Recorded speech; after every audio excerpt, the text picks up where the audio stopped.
Are your pads on your white padded chairs damaged or discolored? Well, if you bought them from Palmer Snyder, you can easily just buy replacement pads for damaged ones.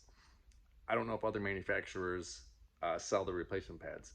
If they're discolored, here's the trick. There's nothing wrong with this one right here. There's no holes, no nothing. It's just discolored from someone's cheap dress, most likely. A lot of times you'll also get wine stains or some other stain. If it's just stained, you can pick up some white spray paint and spray paint the entire thing. I like to spray paint the entire thing just so that the entire white matches. Now, I've done this a lot. The spray paint does not come off on people's clothing. It stays once it's dry and it looks brand new.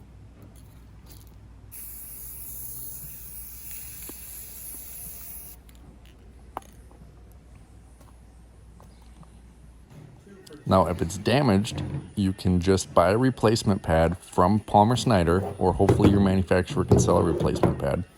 And you pop out these two tabs and take the chair pad out. I have seen people rip off the vinyl, buy vinyl, and then staple it on. I tried that. I couldn't get the staples to stick. Give it a little wipe down because it does get a little dirty under the pad where you can't see.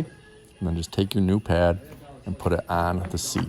It's best to do this with two hands because if you just slam it down, sometimes the tabs can break. But I only got one hand right here. And they didn't break. And back to new.